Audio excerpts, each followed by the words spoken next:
album photos go here. It's only one photo. Wait a minute. Cass, what are you doing? There's an album to review. Album to review. Oh, yeah, nice hat, by the way. Panda Bear, Sinister Grift.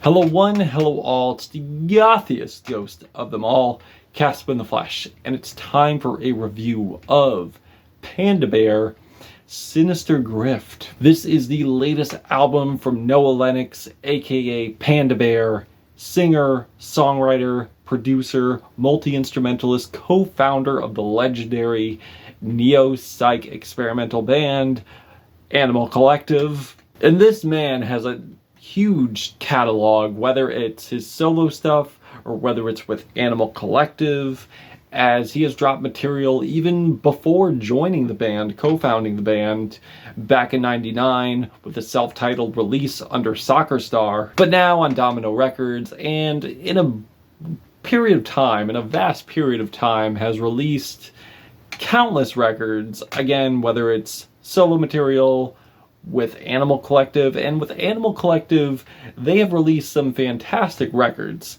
whether it's before Domino with Sung Tongs, and then joining Domino, signing to Domino, and releasing great records underneath them, whether it's Strawberry Jam, Feels, Meriwether Post Pavilion. But unfortunately, I can't say I've been a huge fan of the solo material, whether it's Panda Bear. I did enjoy Deacon Sleep Cycle. Good record, not a great one, but a good one. And honestly, I can't say I've outright hated anything from Avery Tear, but never been in love with it either. And the same goes for Mr. Panda Bear here. But on this record, man, gotta say, I am loving this. This is not the case. The case of mid does not fall on this record here. No. In fact, with this record here, there's probably only one track on here, one track on this entire LP that I'm not really crazy about, and that's Left in the Cold. And I just found it to be mind-numbingly repetitive. I think the chord progression gets stale really fast, and the vocals are way too soaked in delay, just way too soaked in delay.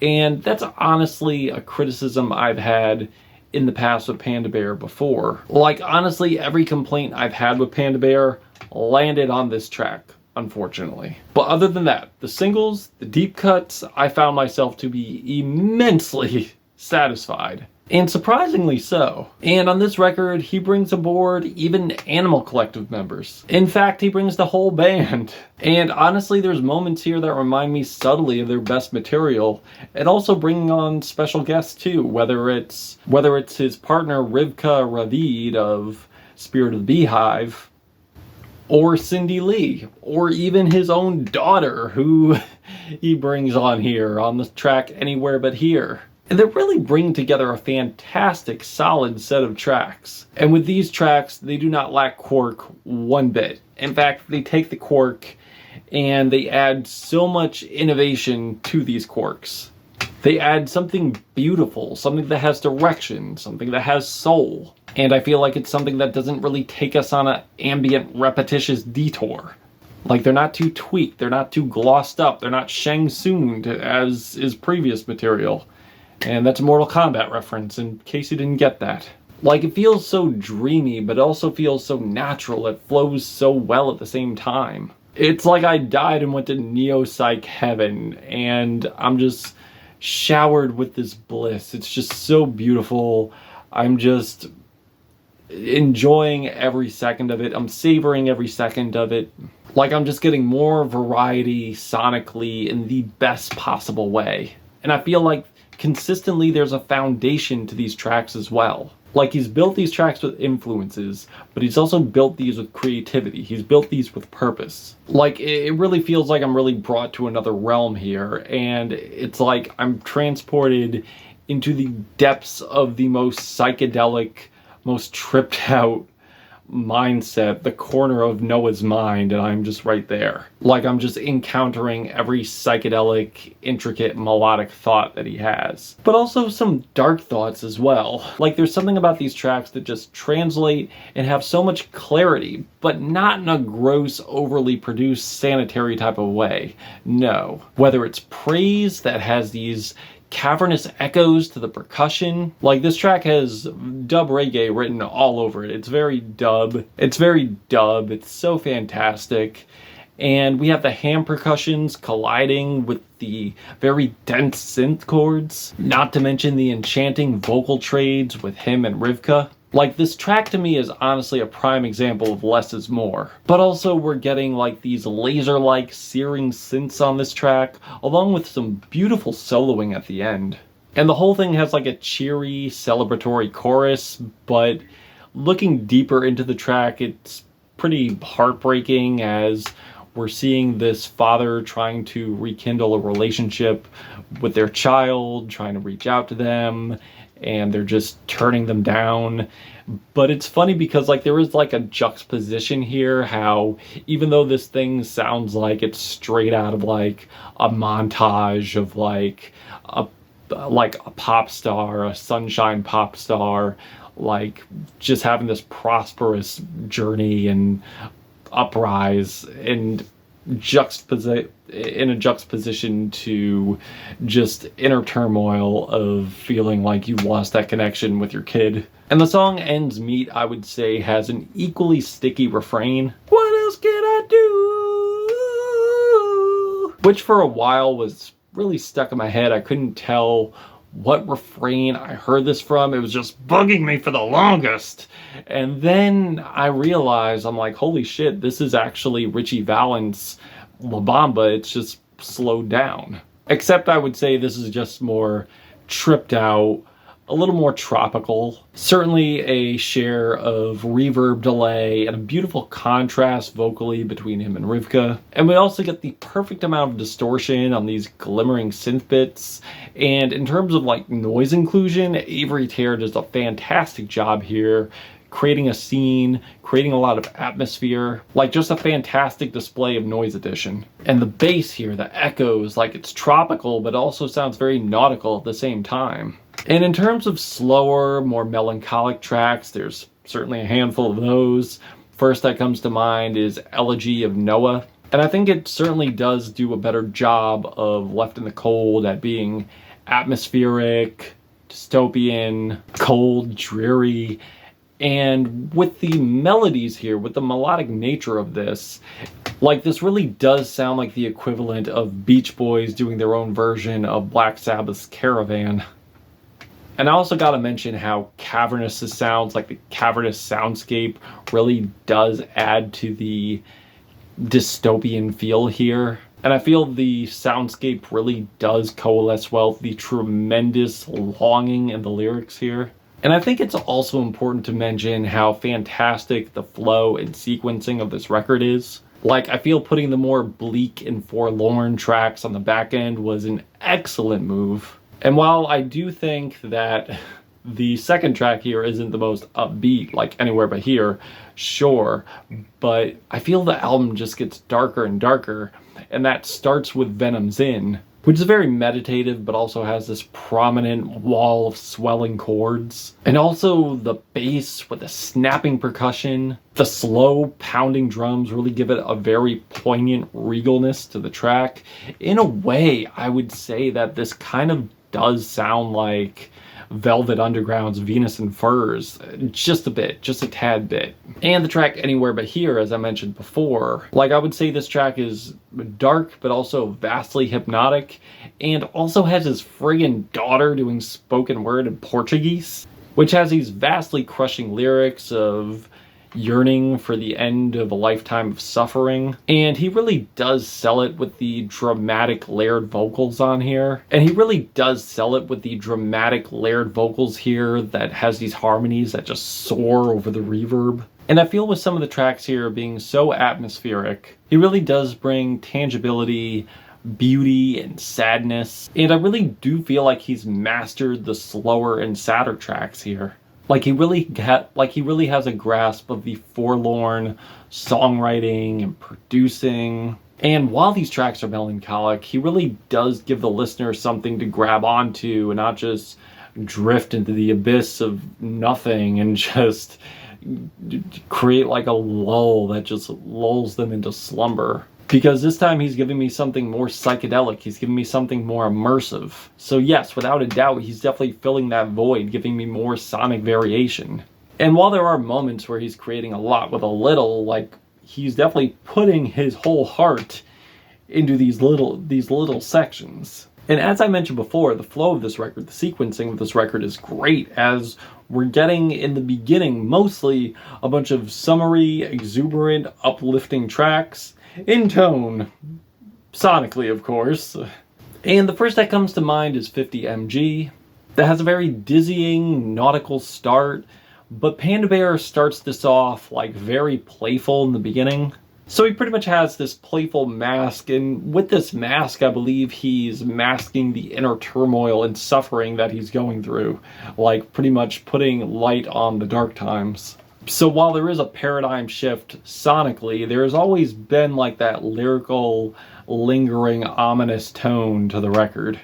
And I would say this track is definitely one of them, definitely fitting, as the protagonist here is talking about struggling of the internal knowledge of knowing that he's living a lie, having these struggles of being authentic, struggling with being truthful, and suffering internally for it. And we also get Just As Well, which has this combination of reggae rock, ambient pop, that works very well in tandem with country rock. And in a way, it kind of reminds me of the Beatles, late era Beatles, like White Album, Abbey Road. But Panda Bear is certainly bringing a very different direction lyrically, and I would say even sonically too. Like, we're getting a lot of surprises here sonically with these unexpected ascending laser-like synths, goofy, spacey backing vocals. But they definitely don't take away from the quality of the track. And the bass here has such a strong, steady tone. And meanwhile, there's the track Fairy Lady, which I loved as a single, and I love even more in the context of this record. And this thing is dubby, it's immensely dubby. I'm talking about like the beginning of King Tubby dubby. And I feel like I'm just being transported back to that time, back to the inception of it. Which is a meditation on an unfortunate situation where this person is trying to rekindle a relationship with another one and trying to also form together and culminate a friendship, but knowing that it's just gonna fall through and it's not gonna work out. With these bright tropical keys that sound like they're glistening and dissipating into my eardrums, and not only that, but accompanied by like this whooshing sound that's very breezy and noisy, but it adds to the track. And also these very dense stomps, these stomp rhythms. And the soaring layered vocals are just so heavenly, and you got this bright horn line that's just so intoxicating. It's just so gratifying. And of course we get the accompaniment of evil laughter, like these pitched down vocal bits. That is very dubby to the T, and really remind me of like scientists rid the world of evil vampires. Like, definitely this man has really done the homework of dub. And not only that, but like this pitched up, weird, awkward sounding passage that definitely works, but man, Panda Bear really does know how to bring creativity. Panda Bear really does know how to bring creativity with oddity. But with this oddity, I feel like he's being so creative, and he's giving us something not only odd, but beautiful, something moving, something I could grasp onto. And honestly, the only thing on his voice really is just some reverb, maybe some layers, and some intentionally odd vocal bits, instrumental bits. But that's the thing though, with the additions of this sonic variety, it does not take away. In fact, it adds to these tracks. Like, he's really giving these tracks so much personality, and honestly, I don't think he's gonna alienate his listeners either. In fact, I think he's gonna give them something more solid, something more polished, but again, not in a very overly sanitary way. I think what Panda Bear is doing here is just going above and beyond what he's ever done. But I will say the biggest risk he's doing is not taking us on these mindless ambient detours. And honestly, I'm very grateful for that. In fact, I'm immensely grateful for that. Because these tracks are just so immersive, so exciting, and the quality is just so fantastic here. And the last track, Defense with Cindy Lee, is nothing short of beauty. Like, there's so much excellence here. I love the steady pounding drums, the synth elevating over the bass, the cavernous guitar embellishments, and also the guitar soloing, the immensely stellar guitar soloing from Cindy Lee here. Like, she really just ends this thing fantastically. And that's the thing too, while I am listening to this, I'm also basically grateful that I think Panda Bear did listen to Cindy Lee, and noted as a longtime woman fan, a fan of the band Women, which Cindy Lee came from. And it would not surprise me if he checked out Diamond Jubilee. That would not surprise me, because I am getting moments here where I am somewhat reminded of that. And everything here just coalesces superbly. And I can't forget the dreamy piano keys just creating a groove, and just pouring out, bearing his soul with his deepest thoughts, his deepest regrets, living in guilt, living in pain, while essentially coming to terms with it. And honestly, out of his whole catalog, I think this is probably his most personal and most diverse album yet. So overall, I love this record. I think it's incredible. I see Sinister Grift really doing a remastering, a re-execution of what I think Panda Bear was going for in the beginning. It's just, he's really mastered the sound. He's really touched on his weaknesses and turned them into strengths, whether it's sonically his like sonic flaws from the past, and what appears to be his personal like topical flaws, and turning them into strengths, which I think is just incredible. But I will say this though, even if like these thoughts we're hearing aren't necessarily his own and he's created the storyline, I'm not necessarily sure, but he certainly is selling it. He's certainly making me feel it. He's certainly bringing tangibility here, and a very creative sonic palette too. Like, he's taking his deepest influences, his most cherished influences, and creating a whole new experience with them.